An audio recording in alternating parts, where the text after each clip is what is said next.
So we're seeing restaurant closures, not just in California, but across the country. I think that we're seeing more in California because a lot of the policies here in California are on an accelerated pace, but we're also seeing a lot of those policies get implemented across the country, both on a state level and a federal level.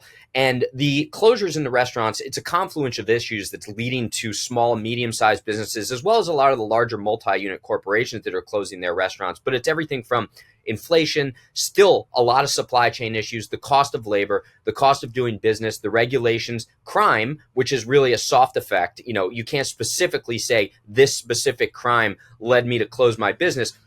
But when you start to see crime proliferate all across the communities, people don't go out as much, they don't go out as late, sales go down in the restaurants, and when sales go down, that's when these problems start to compound themselves. So this is not just a California issue, it's a national issue, but here in California, there's been some recent statistics that have come out in the past couple of days. We've lost 10,000 workers in California. Well, 10,000 workers have lost their jobs over the past couple months since AB 1287 went into effect, which is the FAST Act mandating $20 an hour for restaurants that have 20 plus locations and more.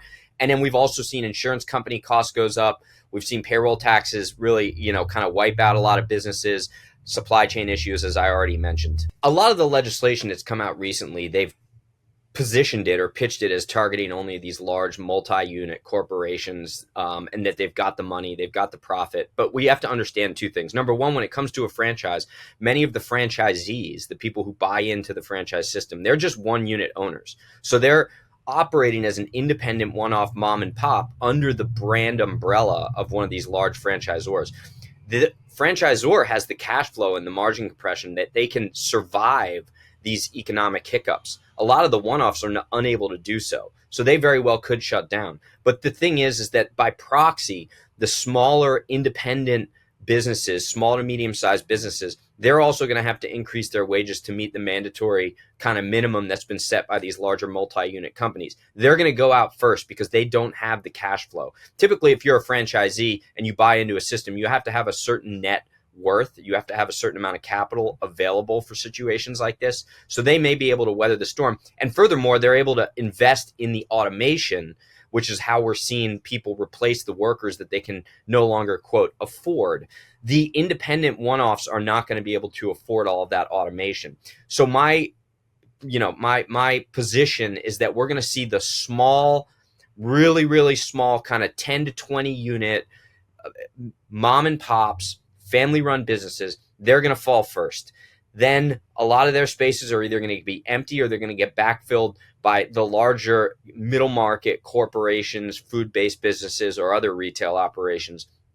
And then as those start to go out, which will be kind of the second domino falling, we'll see some of the larger corporations shutting down their operations. Now, they'll do it in California first, and many are already announcing that they are, because they've done projections and analysis, and they've said, we don't see an end in sight. We don't see light at the end of the tunnel, and therefore we're going to cut our losses early, and we're going to move to states in which they're a bit more business friendly. Blaze Pizza, whose headquarters is in California, just announced that they're moving their headquarters to Atlanta. The majority of their stores are in California. They're moving their entire operations to the Southeast to try and penetrate those markets more. So they're looking ahead from that perspective. The reason every Californian should care about this is because this is the backbone of the California economy.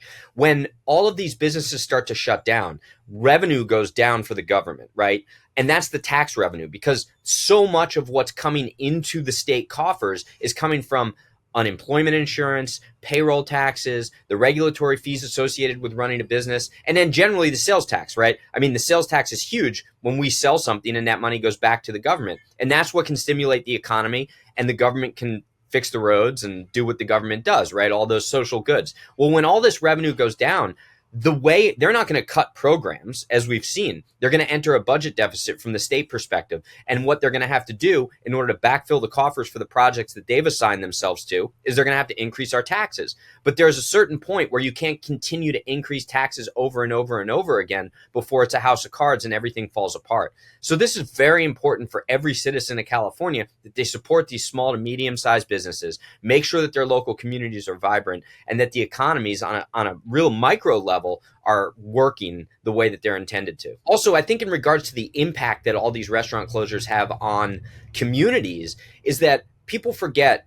We talk about the living wage and we're all about paying our workers more, but a lot of these jobs are entry level jobs for people who are just entering the workforce, whether they're seniors in high school, whether they're just coming out of college, whether they're entering the workforce, having been either stay at home or, kind of the caretaker and the kids have been gone on to college. But a lot of these jobs are no longer available because these restaurants have shut down. And it's happening not just in the restaurant industry, but retail as a whole. Restaurants obviously take the lion's share of a lot of those lost jobs because there's so many restaurants per capita in all states, but especially in California, which is really the fast food capital of the country. Rubio's, which is a well-known fish taco chain here in California, recently said they were shutting down, I want to say it was like 45 locations in California, which is a third of their total restaurants. That's a significant sum of the restaurants in their communities that ultimately will go vacant and go dormant.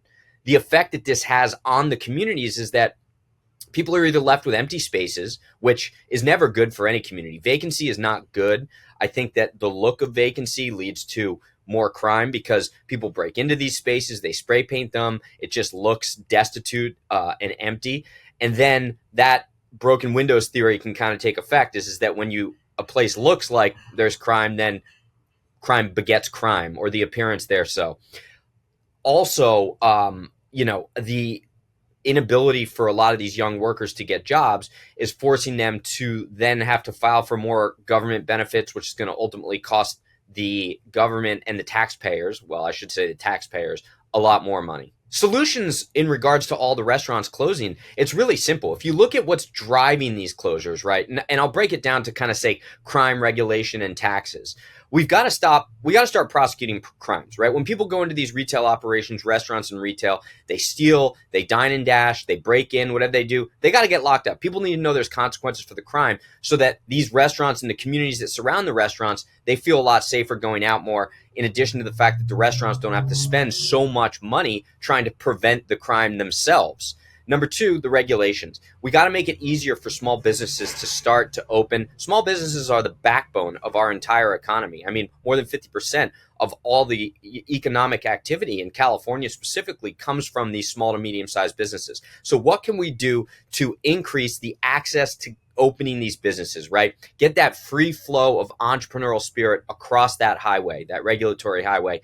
Break it down, let people drive as fast as they want within reason so that everybody is safe. And I mean that figuratively. And then lastly, taxes, right?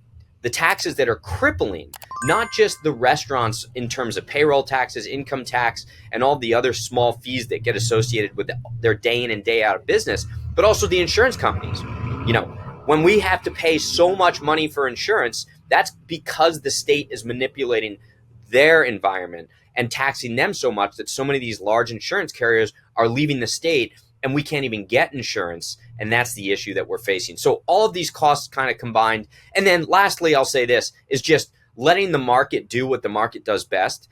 And by that, if you're mandating that I pay a certain amount of money, let me incentivize me, right? Change the incentive structure. If the government wants everybody to pay X amount of dollars, well, then they should incentivize those people by cutting the payroll taxes so that for the business, it's a net zero to their bottom line. If I pay $30 an hour, I should have an equal and opposite offset on my payroll taxes. So the employee gets more money. The business makes the same amount of money. There's more money going around in the economy from hours worked, not from government giving people money.